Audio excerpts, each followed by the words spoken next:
The SCO organization has become one of the most important regional security arrangements in the world of today. Shanghai Cooperation Organization is a creating alternative order which is different from the Western lead orders. Pakistan can get a lot of opportunities. In the SCO, cultural and human exchanges do something that official talks cannot do.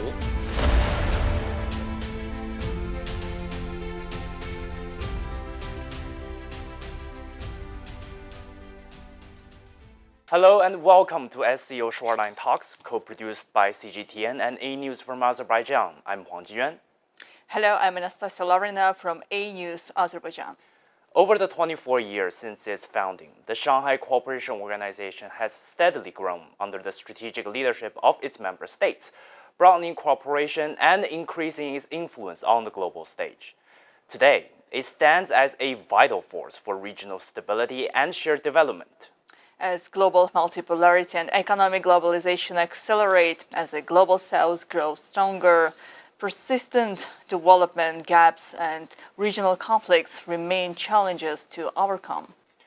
With the SCO Summit in Tianjin coming up from August 31st to September 1st, what role does Shanghai Spirit play in building trust and cooperation among its members? And in this complex international environment, how can the region jointly achieve security and development together? To discuss these topics and more, we have invited our distinguished guest, Bunyun Telakoshev, Chief Specialist at Development Strategy Center in Tashkent, Uzbekistan. Nurbulat Nishanbayat, PhD at Turan University in Almaty, Kazakhstan. David Kolosov, PhD candidate in Political Science at Peking University in Beijing. Ziad Aoun Shirazi, geopolitical analyst from Islamabad, Pakistan. And last but not least, Victor Gao Zhikai, Chair Professor of Suzhou University, joining us from our Beijing studio. Welcome, everyone. So, Professor Gao, my first question is to you. The SCO Summit is coming up in Tianjin. Ahead of this very important landmark event, what key outcomes and developments do you expect to come out of it? Well, the SCO organization has become one of the most important regional security arrangements in the world of today. It started with fewer members, but now more and more countries are already involved, including Turkey, which is a NATO member state, but chooses to join SCO. That means in the world of today, there is a strong demand for the very extraordinary and particular role played by SCO. And I think in the future, more countries will sign up to join. And I think there are about 24 countries which are on the waiting list, ready to be reviewed and screened before they officially join SCO. So I think the future for SCO is very bright, very promising. And in the future, I think it will play more role than it is playing now. Well, my question goes to Mr. Nurbulat. In what ways can Azerbaijan contribute to strengthening the Shanghai Cooperation Organization's strategic agenda? Definitely, in the last few years, we have seen the rise of interest among the regional states to joining Shanghai Cooperation Organization. Now we see Azerbaijan as well as Kazakhstan, so South Caucasus and the Central Asian countries, they are very eager to expand their relations with SCO. The first of all is Shanghai Cooperation Organization is a creating alternative order which is different from the Western lead orders, which is avoiding political conditionality, helping economic and the business infrastructure. So therefore, I think in the upcoming few decades, Shanghai Cooperation Organization definitely will expand through the Eurasian continent. David, my question is to you. Which topic at this year's SCO Summit do you think attracts the young people the most, and why do you think they do that? Let's break it down. We are speaking about young people. And young people today face a lot of pressure, like building a career, finding housing, figuring out how to achieve personal goals, and so on. So at the same time, we live in a period of rapid change and uncertainty. No one can say exactly what the world will look like in a few decades.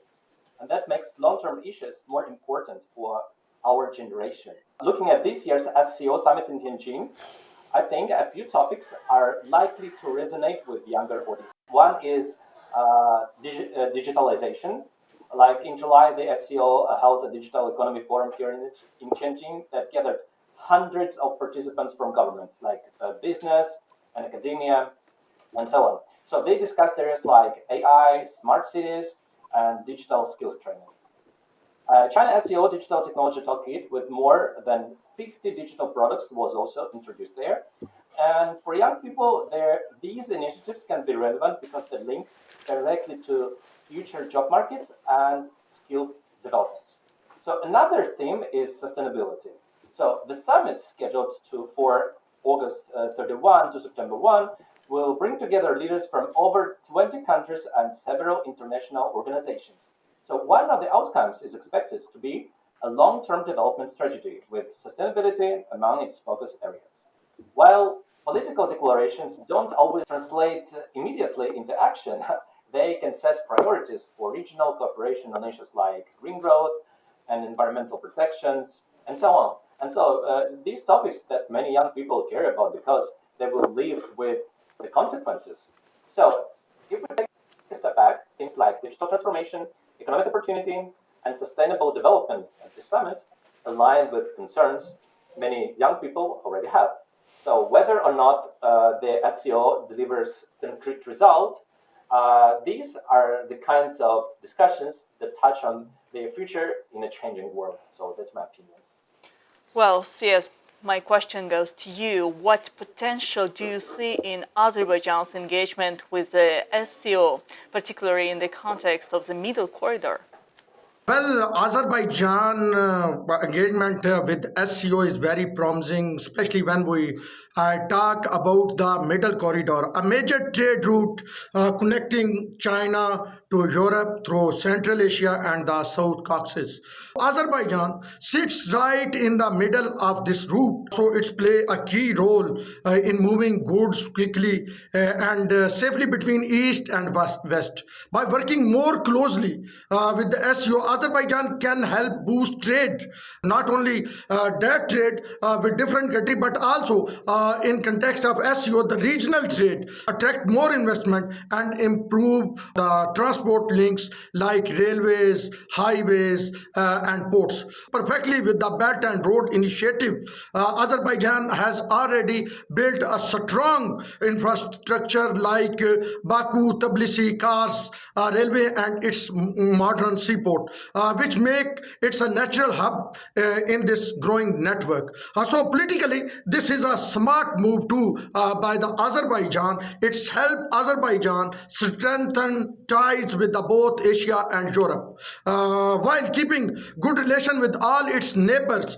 So overall, the SCO gives Azerbaijan a chance to increase influence, sports, diplomacy, regional cooperation, and play bigger role in global trade through the Middle Corridor. So for Azerbaijan, SCO is a win-win situation in which they can get a lot of trade, investment, and having a good relation with friendly countries of the region.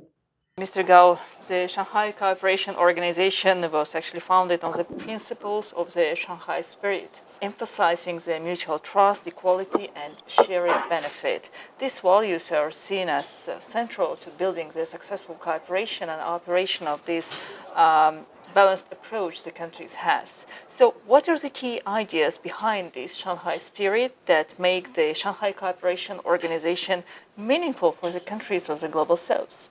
Well, there are several principles. One is mutual respect. All members of the SCO organization respecting each other, treating each other as an equal. The second thing is consensus, meaning all the major decisions will not be made unless it has consensus support, meaning if there is any one single member state dissenting or disagreeing, etc., then there will be no collective decision. Now, sometimes people say this slows down the efficiency, etc., which has a point. But I think the greater value is to build up consensus among all the member states before any major decision will be taken. Sometimes it takes longer time, but I think a consensus is a key feature of the decision-making process within the SCO.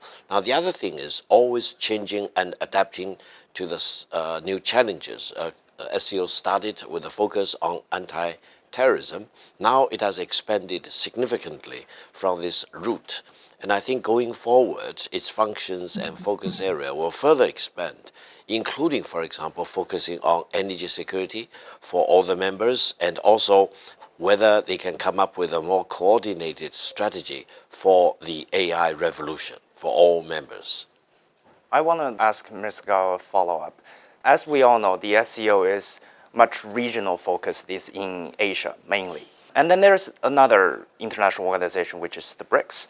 And many people sometimes compare these two together, saying, well, why the BRICS is a huge thing and it's making its waves on the international stage right now. As we know, it's been under threat somehow in recent days. What role do you see the SCO plays in the greater global international politics? What's its future? Well, the origins of SCO and the BRICS were very different. BRICS were a cluster of countries ranked by their size of their economy, picking, at the very beginning 4, and then 5, and then up to about 10, and then the list keeps expanding. So the criteria is the size of your economy before you'll be qualified to be a member of the BRICS organization. Now, SCO is very much a regional cluster, starting in Central Asia, focusing on the mission of anti-terrorism, controlling the spread of terrorism across national boundaries especially. And then it also added other functions to it, including promoting regional integration and regional development. So I think these two organizations are very different if we compare their roots, their origin, as well as their focus area. For BRICS, it is very comprehensive, it's very overarching. It basically enables all the BRICS members to fully engage with each other on a whole range of issues, including, for example, security, financial development, as well as security issues, for example, whereas the SCO is still very much focused on security, anti-terrorism, and the regional consolidation, for example, and integration. Eventually, whether there will be more overlapping of the functions of the two organizations, let's wait and see.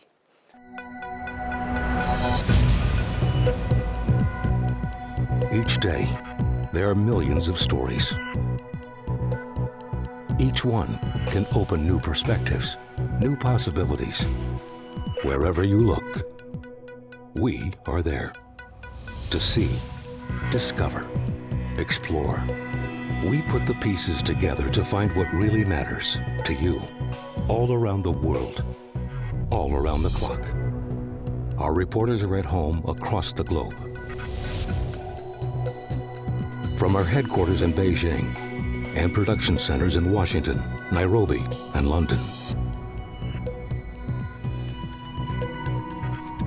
Stories from across the globe, reaching people across the globe.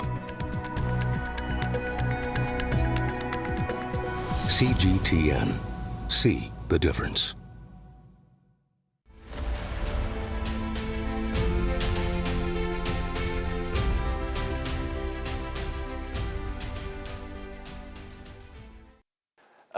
Mr. Bongyong, since you are from Uzbekistan, I'd like to ask you about Uzbekistan-Chinese relationships. So Uzbekistan and China have implemented over 80% of more than the 100 cooperation initiatives proposed within the SCO framework. That's according to QS theory.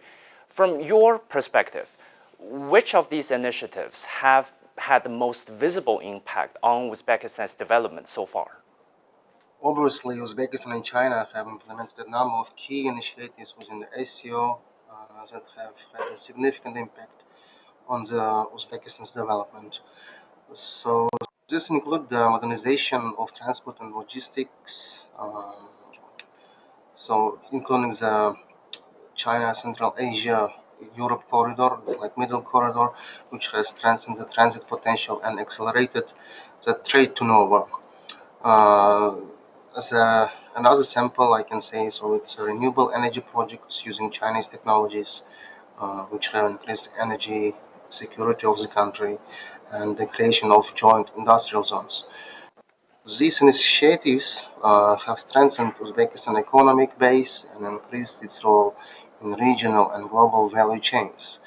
Meanwhile, I should mention that Chinese investment in Uzbekistan has surpassed 10 billion US dollars, if I'm not mistaken, in 2024, supporting over 3.3 joint ventures across various sectors like energy, transportation, mining, textiles, and leading Chinese enterprises, including Huawei, ZTE, BYD, and China Railway Tunnel Group, are all active in Uzbekistan.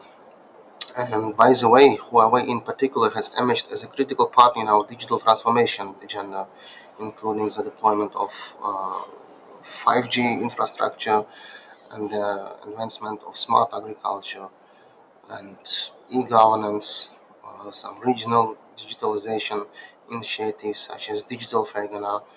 And in May 2024, Huawei opened its first regional office uh, in Fergana. Well, David, if I may ask one additional question to you about cooperation between China and Russia. Two countries actually maintained very close strategic cooperation within the SCO, and not only enhancing trust and cooperation, but also promoting cultural and people-to-people exchanges. So how do you see the role of cultural and human exchanges in strengthening China-Russia relations within the organization's framework, and what are the new opportunities for China-Russia cooperation within SCO in the coming years? China and Russia have known each other for centuries. This is a long period of time. Chinese tea has been a part of Russian life for generations. And Russian literature has influenced Chinese thinkers since reformers like Lan Zichao encouraged people to study it more and more than 100 years ago. What's new today is how much direct contact there is. We see more and more Russian students studying in China. They're coming to China, receive education in Chinese institutions, and more Chinese students going to Russia. So they don't just pick up the language. They live in another country, making friends, understand how people think, and that kind of experience changes you. And in the long run, it changes the relationship between our countries. In the SCO, cultural and human exchanges do something that official talks cannot do. It is one thing for governments to sign agreements, but it is another when people meet face to face at festivals, study together, work on projects, or visit each other's cities and countries. And those experiences are remembered for a lifetime. So, looking to the future, there are two areas that could grow. First, we should develop not only science and technology cooperation, but also the humanities like language, history, culture. And these give people the skills to communicate and work together across borders. So, second, we need to help these students and specialists find real jobs. One practical idea for me, just we could set up a joint online platform supported by both governments, where employers in China and Russia can find people with the right skills and where those people can apply for work. So that's how you make sure that education leads to employment and jobs strengthen the relationship even more. So if we connect those dots like learning, culture exchange, and work, the partnership will be stronger and more stable, no matter how politics may change. Mr. Nabolet, so during Kazakhstan's chairmanship of the SCO in 2023 to 2024, how has the country promoted cooperation with other member states in political, economic, and developmental areas? And how do you assess Kazakhstan's impact on the future development of the organization? Definitely, Kazakhstan was one of the first initiated, as well as one of the first co-founding nation of the Shanghai Cooperation Organization. So Kazakhstan's chairmanship in 2023-2024 can be assessed strategically well, because during the Kazakhstan chairmanship we have seen Shanghai Cooperation Organization states they were able to expand the integration beyond the security oriented issues. For example, they initiated integration within the e-governance, within the digital technologies, in cultural exchanges, as well as we have seen a rise of uh, uh, electricity changes within the member states. So therefore, Kazakhstan's chairmanship, I think, they took into the next step the development of the Shanghai Spirit, so-called, to the next level.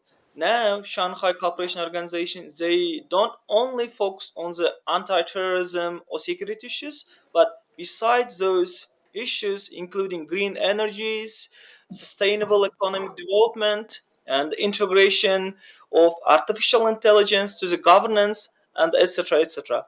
If I give some examples, during the Kazakhstan chairmanship, Kazakhstan was able to use uh, Middle Corridor as a strategic hub linking China and with the rest of the European countries by the Caspian Seas. I think such a kind of initiative for the long term will increase the importance of the Shanghai Cooperation Organization, not only regional organization, but as a whole, as an alternative world order to the whole global order. That's what the world is needing right now. So, Mr. Syed, considering the Pakistan-China strategic partnership, what bridging role can the SCO play in deepening Pakistan-China cooperation in near future? Well, no doubt Pakistan and China both are enjoying very close and friendly, brotherly relations with each other. But SCO can help more in improving these relations with different countries. The SCO can play a powerful bridging role in deepening Pakistan-China cooperation by the expanding their partnership into broader regional framework. First, it provide a platform to align key initiatives like CPEC, China-Pakistan Economic Corridor, which wider regional connectivity projects, especially under the Belt and Road Initiative. Second, through SCO forums, both countries can strengthen collaboration in areas like counterterrorism, energy, trade, and digital innovation with the support of other member states. Pakistan has more than 60% of its population less than 35 years of age. So Pakistan have so many young talent, manpower, and Pakistan can get benefit in this regard. And most importantly, thus you help create a shared space for dialogue, trust building, which is very important in our region, and coordination, making Pakistan China's ties not just bilateral but part of greater regional vision for peace and development. So, as you can develop and strengthen Pakistan and China relation, I will say the SCO does not just support their partnership; it multiplies its impacts across the Eurasia. So, for Pakistan perspective, SCO is most important forum where Pakistan can get lot of opportunities in form of trade, investment, and in form of training for young generation. Mr. Bongyong, digitalization and the green economy are key areas for China-Uzbekistan cooperation. From a broader perspective, how can Uzbekistan's experience leveraging Chinese technology such as 5G infrastructure and renewable energy projects, how can they serve as a model for other global South countries to promote economic growth and sustainable development? Uzbekistan's experience in leveraging China's technologies such as 5G infrastructure and renewable energy projects, they demonstrates how targeted international partnerships can accelerate both economic modernization and sustainable development. By combining Chinese expertise and investment with national strategies, Uzbekistan has rapidly expanded its digital connectivity, laying 5G networks that enhance business efficiency, enable uh, advanced public services, e-public services, I mean. And in parallel, large-scale solar and wind projects developed with Chinese technology and financing have diversified the country's energy mix, reduced dependence on fossil fuels, and strengthened energy security as well. So this integrated approach, aligning foreign technology with local priorities, ensuring skills transfer, promoting inclusive access. So it all offers a practical model for other global south states seeking to boost growth while meeting climate and sustainability goals. Nurbulat, the SCO and the Belt and Road Initiative quite often work in overlapping regions with shared goals in development and trade. This raises important questions about how they can work together more effectively. How does the SCO concretely complement the Belt and Road Initiative in promoting connectivity, trade, and sustainable growth across the global south? That's very important question. Thanks. First of all, Belt Road Initiative. It's a part of Shanghai Cooperation Organization. I think when it was initiated in Astana back 2013, it was considered one of the remodernization of the Silk Road.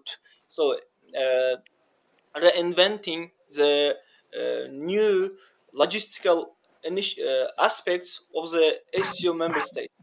However, we should focus on the One Belt, One Road initiative.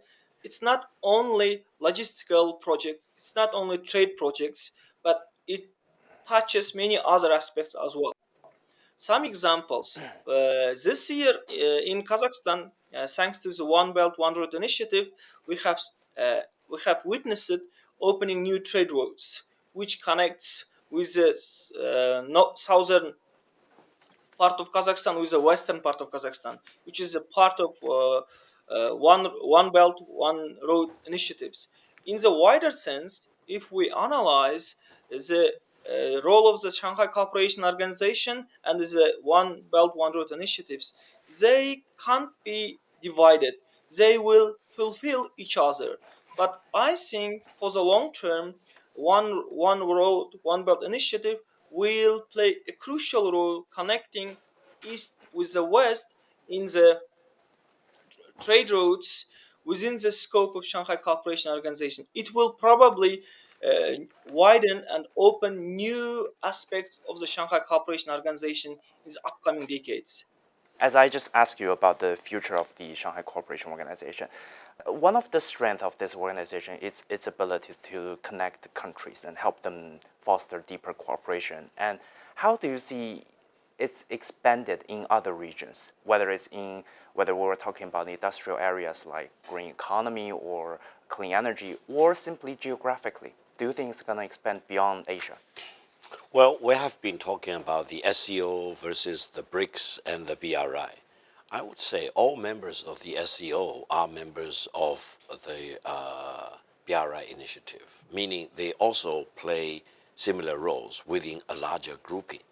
BRI is very much focused on economic development, financial development, technological development, as well as connectivity, whereas SCO still retains a very sharp focus on security, anti-terrorism, etc.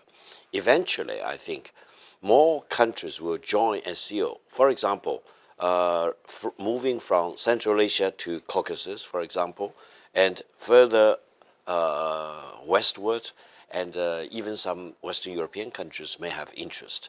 And now that Turkey has played a leading role, NATO member joining SCO, I would not be surprised if other NATO member states, especially in Eastern Europe, may have the interest of discussing at least how and how they can join the SCO. Now, eventually there will be complementarity between the BRI initiative and the SCO organization, and eventually there will be merging of the two in terms of the functions, for example. And I think each one will maintain its peculiarity and extraordinariness for quite a few years. So in the coming 10 or even 25 years, we will continue to see SCO as SCO, BRI as BRI, BRICS as BRICS, but they will become more and more kind of merging and combined together in terms of their functions. So, David, as we were talking about the future of the role of the SCO, what are your thoughts on it? What areas do you think it will expand to in the future?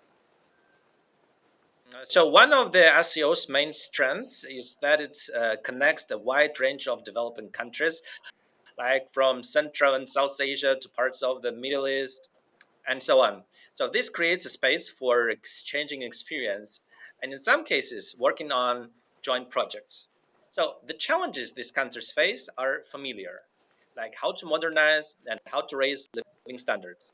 Some have found developed models that work for them, while others are still looking for that. So this search for effective solution is not new. Like in ancient Greece, Aristotle traveled between city-states, studying their system to define what he called the best state with justice at the core. And the Romans later on took elements of the Greek experience and adapted them to their own governance. So the principle has stayed the same: observe what works elsewhere and adapt it to local relations.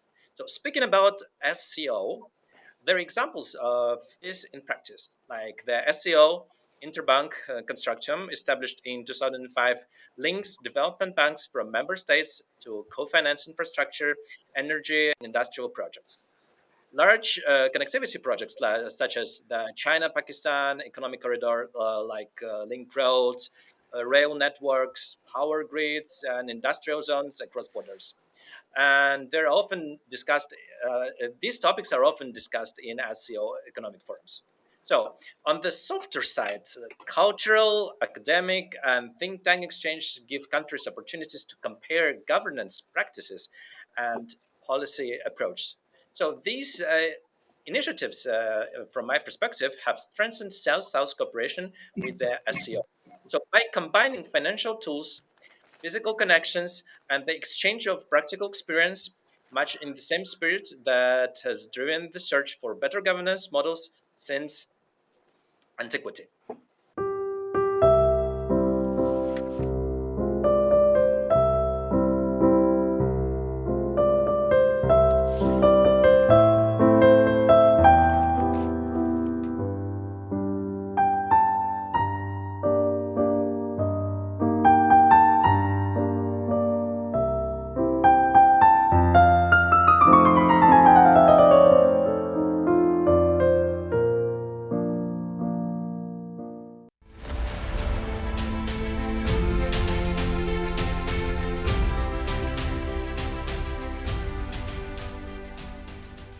Professor, as you may know, every year when SCO is about to take place, there are articles online saying it's Russia, China battling each other for influence in this region. So how would you react to that this year?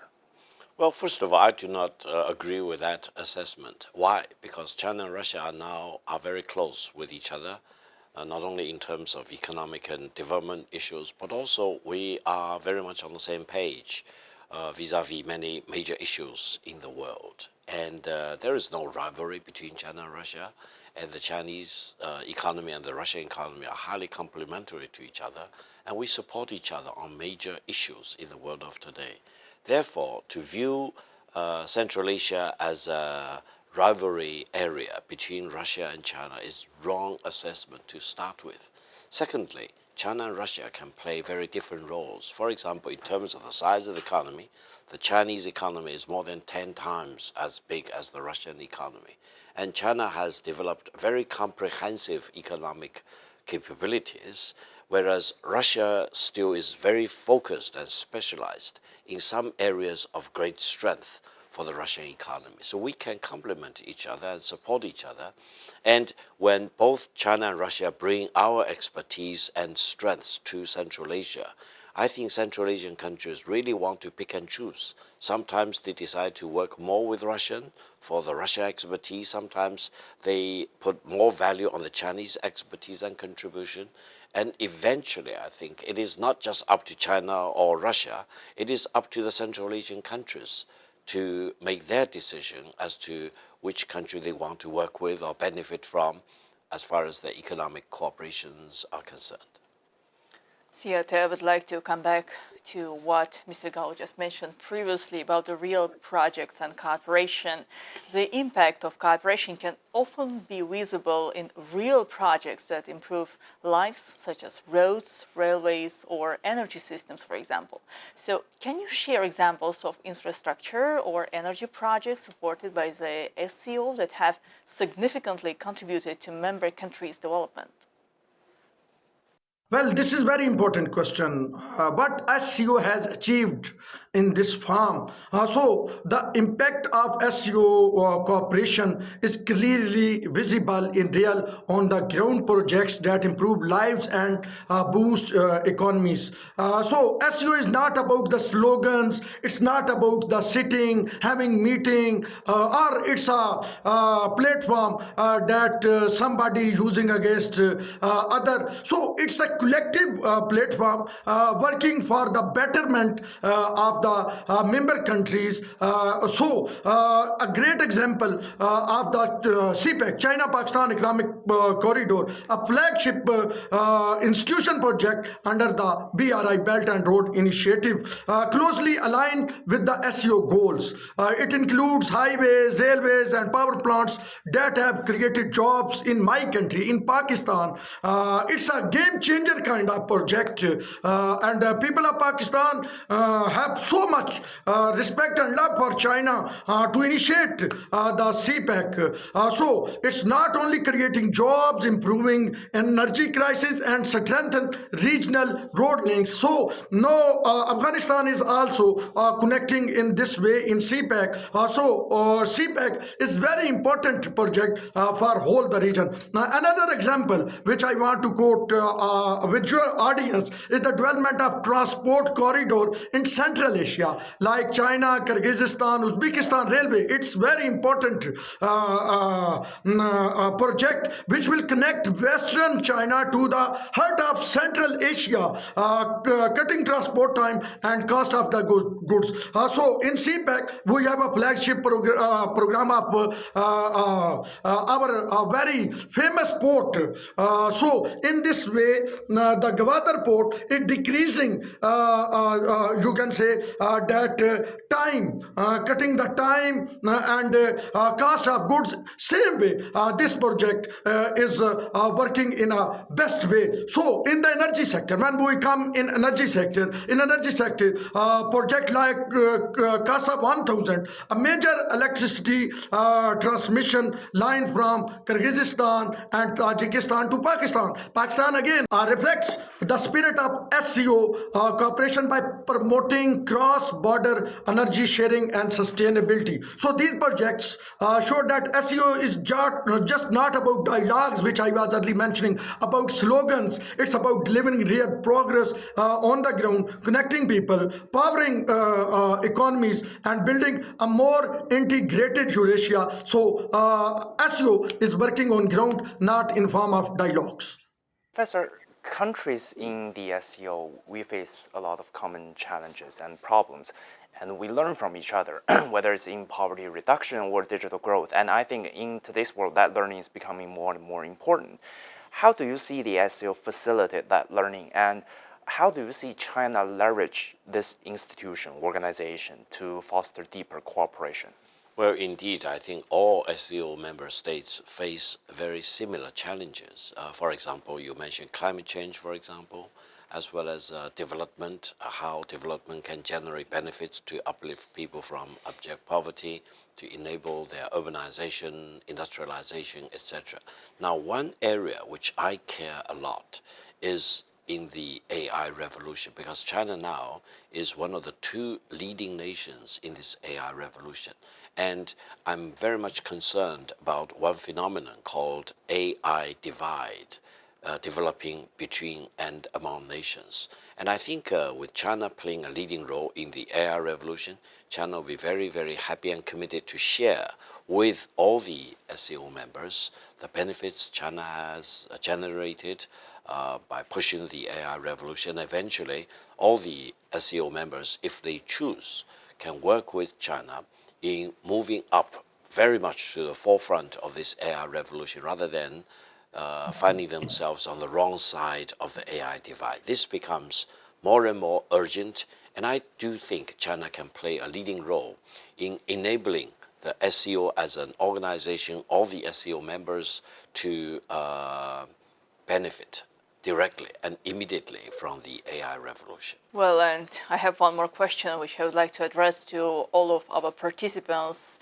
In one sentence, what do you see as the biggest opportunity for the SCO to strengthen cooperation among its member states and with the wider global south? Yeah, Professor, please. I think SCO should be committed to defending peace and also defending free trade in the world of today, because that will really make it or break it for the mission of SCO. We need to maintain stability at home, we need to promote prosperity, and then we also need to very much defend free trade. Nurbulat, probably you will be next to answer my question just in one sentence, please. Yeah, definitely. One of the main challenges, I think, we have to identify the foundation ideas of COs. Because if you look at the history, every world order, such a kind of international organizations, they have a strong foundational ideas. I think the Shanghai Spirit will create sustainable, strong ideas of the member states, which helps us to last for longer time, and will create mutual trust within the member states. David? From my perspective, the biggest opportunities of CSO members, it's our cultural heritage. We have such a rich culture heritage, rich history, which we have pretty rich historical experience. So we should be open-minded, learn from each other, and look for more universal human values. Siet, what will be your response to my question? Well, at this time, world is facing so much conflicts everywhere. In every region, there is a conflict. SEO is a ray of hope for everyone, for me, for you, for members country, not only members country, for observers and for whole the world. Because everybody knows that SEO is not about the dialogues, it's not about the slogans, it's about the practical, it's about the groundwork. So SEO is playing very important role, and in coming days and coming weeks and coming months and year, the role of SEO will increase on the face of world. Bongyun, what about your answer to that question? What's the biggest opportunity here? So the greatest opportunity for the SEO is to form a unified platform that brings together trade, infrastructure, technology, and sustainability initiatives to strengthen the collective voice. Well, I think it's been a wonderful discussion here today, and that's a wrap for this edition of SCO Shoreline Talks on CGTN. Thanks to all of you, our guests, and our audience for joining us. I'm Huang Jiyuan. I'm Anastasia Lavrina from AnewZ, Azerbaijan. Bye and take care. Bye-bye.